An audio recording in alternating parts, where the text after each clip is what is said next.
So this is the fourth video related to the JEE AFM question numericals, जहां पर हम बहुत ही ज्यादा जो इंपॉर्टेंट न्यूमेरिकल क्वेश्चंस हैं उनको कवर करने वाले हैं. And if you are preparing for JEE 2024 you must be considering for going for this particular video and the complete videos जो अब तक हो चुकी हैं आप उनको भी गो थ्रू कर सकते हैं. उन सभी के लिंक आपको वीडियो के डिस्क्रिप्शन में मिल जाएंगे, नहीं तो आप हमारे चैनल पर जाकर के वीडियोस को सिंपली गो थ्रू कर सकते हैं. And if you want to receive the updates related to JEE और अपकमिंग वीडियोस, अभी के अभी चैनल को सब्सक्राइब कर लो एंड बेल नोटिफिकेशन आइकन को क्लिक कर देना, ताकि जब भी मैं कोई नई वीडियो लेकर के आऊं आपको उसका नोटिफिकेशन जरूर मिल पाए. ये वीडियोस बहुत ही ज्यादा इंपॉर्टेंट है क्योंकि सिर्फ और सिर्फ 5 से 6 मिनट की वीडियो में हम पूरा का पूरा कंसेप्ट कवर करेंगे. तो बिना टाइम वेस्ट किए हुए आज की इस प्रॉब्लम को सॉल्व करते हैं, which is actually based upon the recurring deposit. तो AFM से रिलेटेड ये वीडियो है. चलिए इस वीडियो को स्टार्ट करते हैं. It actually says A opened a recurring deposit account with the bank to deposit rupees 16,000 by the end of each year at 10% interest rate. तो 10% की रेट ऑफ इंटरेस्ट के ऊपर ए पर्सन ने एक अपना रेकरिंग डिपॉजिट का account open किया है, जिसे वो हर साल 16,000 रुपए जमा करवाने वाला है. रेट ऑफ इंटरेस्ट भी यहां पर हमें दिया गया है, 10% का रेट ऑफ इंटरेस्ट गिवन है. How much the person will be getting by the end of third year. तो ध्यान से इस चीज को समझने की कोशिश कीजिएगा, क्रोनोलॉजी को समझने की कोशिश कीजिएगा. क्रोनोलॉजी बहुत ही सिंपल है. यहां पर एक फिक्स्ड अमाउंट रेगुलर इंटरवल के ऊपर जमा किया जा रहा है. तो it is forming what? It is forming an annuity. तो एन्युटी फॉर्म हो रही है. तो यहां पर बोर्ड के ऊपर समझते हैं, यानी कि पर्सन ए जो है उसने यहां पर at the end of the period, at the end of the period का मतलब होता है कि आपके पास एन्युटी ड्यू है या ordinary annuity. It's a case of ordinary annuity. तो ऑर्डिनरी एन्युटी का केस है, यानी कि यहां पर 0 1 2 3 4 सॉरी यहां पर सिर्फ और सिर्फ थर्ड ईयर तक की है. तो सिर्फ थर्ड ईयर तक ही हम कंसीडर करते हैं. ओके, तो यहां पर पर्सन जब फर्स्ट ईयर एंड हो जाएगा, यानी कि यहां पर पैसा डिपॉजिट करेगा, सेकंड ईयर के एंड पर डिपॉजिट करेगा, थर्ड ईयर के एंड पर डिपॉजिट करेगा. कितना अमाउंट?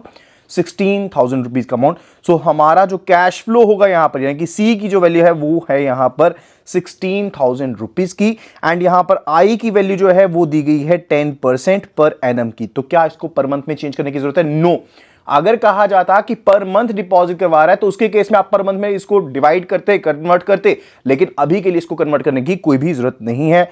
और एन की जो वैल्यू है that is simply equal to 3.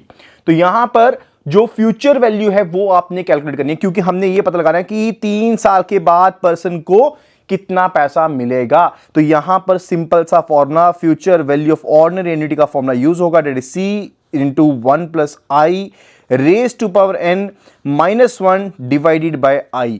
तो यहां पर जब हम प्रेजेंट वैल्यू लिखते हैं तो i को r से रिप्लेस कर देते हैं, because r is basically indicating the discount rate. जो i होता है वो हमारा इंटरेस्ट रेट के बारे में बताता है. तो सिंपल सा फंडा है, यहां पर वैल्यूज को इंसर्ट कर देते हैं. So c over here is equal to 16,000 and i की जो वैल्यू है 10% है, दैट डेसिमल में हो जाएगी 1.10, 1 को ऐड करते हुए. So 1.10 raise to power 3 minus 1 divided by 0.10. So this is what you need to solve. तो यहां पर सिंपल कैलकुलेटर को हम सॉल्व कर लेते हैं यूज करने के लिए. यहां पर जल्दी से इसको सॉल्व करते हैं. So it will be equal to 1.1 multiplied by 1.1 and जितना रेज टू पावर कैलकुलेट करना उससे एक कम टाइम इक्वल टू का साइन प्रेस कर दो, यानी कि 2 टाइम्स यहां पर प्रेस करेंगे, बिकॉज 1.1 रेज टू पावर 3 को कैलकुलेट करना था. So 1 and 2. Okay, so that is actually related to 1.1 raise to power 3. तो यहां पर 1.331 आ गया and further minus 1 and further that will be equal to 0.331 divided by 0.1, because यहां पर इसी फ्रैक्शन को हमने सॉल्व करना था.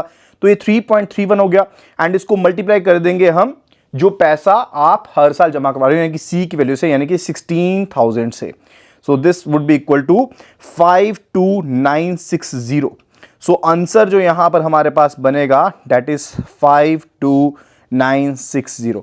एग्जाम में सिंपल कैलकुलेटर अलाउड है, तो काइंडली उसको लेकर के जाइएगा और फटाफट से चैनल को सब्सक्राइब कर लीजिएगा. वीडियो को लाइक जरूर कीजिएगा अगर आपको ये कंसेप्ट समझ में आया है, और शेयर भी कीजिए अपने फ्रेंड्स के साथ. अगर कोई प्रॉब्लम के ऊपर आप क्वेश्चन पूछना चाहते हैं उसे कमेंट सेक्शन में बता दीजिए. So thank you so much and see you again in the next video.